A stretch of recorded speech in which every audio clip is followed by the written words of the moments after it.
Welcome to this courageous conversation. A courageous conversation helps us to engage in dialogue with people we don't normally speak to about things we don't normally speak about, or with those we speak to all the time about topics we would rather avoid. Hi, it's Tim Mulvaney, and welcome to the Mulvaney Group, and welcome to Courageous Conversations. Today we're up to step 6 of the RELATE model, which is to examine. So, in other words, congratulations. You've made it through your courageous conversation, and now you're going to step back and examine how it went, what worked, what didn't, how you felt about it. So, you've worked your way through the conversation, you built your rapport, you asked and encouraged, so you took some risks. You suspended your assumptions and certainties. You helped make your conversation partner feel heard and respected. You engaged in a mutual dialogue. So you've ended the conversation. Now you're sitting back in your office, in your cube, at home, in the coffee shop, wherever you are, and now you're considering, well, how did that conversation go? If you look in your handouts on page 7, we talk about some things to help you about that. So the question for you now is, how willing were you to, and how willing are we to suspend our assumptions? It's like, as I listened to them speak, was I really listening for understanding, or was I listening to confirm how I already saw it? Take a good look and say, well, what did I do about that? Was I open to asking open-ended questions? Did I ask questions that I was a little bit afraid to ask? I wasn't completely certain about what the answer was going to be, but I asked them anyway. And I asked them in an open-ended, what do you think about that? Or here's what I don't understand about that. And again, not trying to catch something, but just to help illuminate your view of it.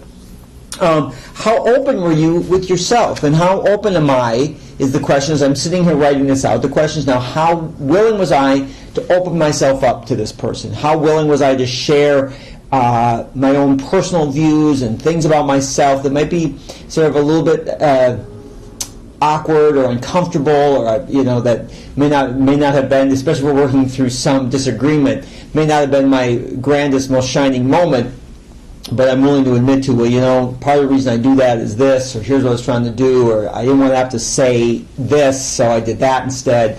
So, but how open were you and I to have that conversation?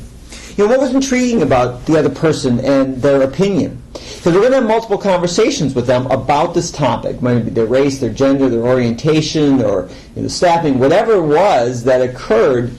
We're probably going to have multiple conversations about this. So what about it? What did they say or not say, or what do you still don't understand that would be a place to go back when you want to have this conversation? Again, where are those spots that say, this is the thing that I'm curious about, and I can use that to go back to the conversation with them.